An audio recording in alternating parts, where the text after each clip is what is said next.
मंडी वाले रसोइया की कहानी। गांव के एक छोटे से होटल में एक विशेष रसोइया काम करता था। वे विभिन्न प्रकार के भोजन में माहिर थे और विशेष रूप से उनकी बिरयानी और मिट्टी अंगीठी चिकन बहुत प्रसिद्ध थे।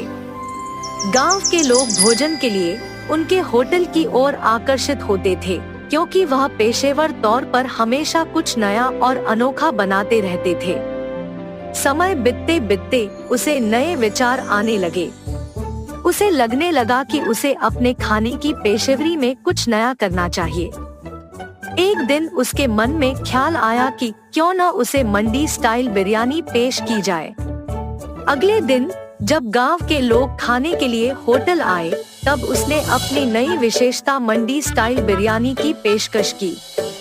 यह बिरयानी बड़ी प्लेट में परोसी जाती थी, जिसमें चिकन के टुकड़ों और चावल के साथ साथ खास मंडी मसाला डालकर बनाई जाती थी। यह नया प्रयास गांव के लोगों को बहुत पसंद आया और होटल की छात्रवृत्ति में भरपूर विश्वास भी बढ़ गया।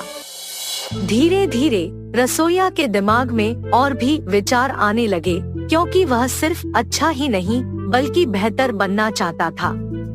उसके मन में विचार आया कि गांव के लोगों का ध्यान अपनी ओर आकर्षित करने के लिए उसे एक और नया प्रयास करना चाहिए। उन्होंने अपनी मंडी शैली की बिरयानी को बड़ी प्लेटों में परोसने का फैसला किया, लेकिन इस बार एक नए तरीके से। वह गांव के लोगों के सामने मिस्त्री की थाली लेकर आए, जिसमें बड़ी बड़ी बिरयानी परोसी गई थी। वह इसे चैलेंज बिरयानी के नाम से पेश करता था। चैलेंज बिरयानी का एक नियम था, अगर कोई व्यक्ति उस बड़ी प्लेट बिरयानी को एक बार में खत्म कर देता है तो उसे खाना मुफ्त में मिलेगा। यह चैलेंज बिरयानी बहुत जल्द गांव के लोगों के बीच बहुत प्रसिद्ध हो गया। लोग इस चुनौती को लेने लगे और वे बड़े प्लेट में बिरयानी खाने का प्रयास करने लगे। कुछ लोग सफलता प्राप्त करके मुफ्त खाना भी प्राप्त करने लगे। इसी बीच कुक ने एक और नया प्रयास किया। उसने सोचा कि क्यों न उसकी बिरयानी की प्लेट को और भी बड़ा बनाया जाए, ताकि एक साथ 10 लोग उसे खा सकें।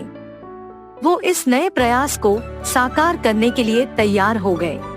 अगले हफ्ते होटल में एक औरत आई, जिसने बड़ी प्लेट में बिरयानी खाने की इच्छा जताई। उसने अपने साथ अपने दोस्तों को भी लाया और उनसे चैलेंज करवाया कि वे बड़ी प्लेट में बिरयानी खाकर मुफ्त खाना प्राप्त कर सकते हैं। उन्होंने सभी नियमों का पालन किया और सफलता प्राप्त की। वो अपने दोस्तों के साथ मुफ्त खाना खाने के बाद खुशी खुशी होटल छोड़ी। उसकी सफलता ने होटल को और भी प्रसिद्ध किया और वो अब मंडी वाला के नाम से मशहूर हो गया। इस कहानी से हमें यह सीख मिलती है कि कैसे किसी छोटे से होटल के कुक ने नए और अद्वितीय विचारों के साथ अपने खाने की पेशेवरी को और भी मजबूती दी, और उसने कैसे लोगों के बीच में अपनी एक खास पहचान बनाई। वह न केवल आधिकारिक प्रणाली के साथ बल्कि नवाचारपूर्ण सोच के साथ भी उन्हें मजा देने का प्रयास किया। हीरापुर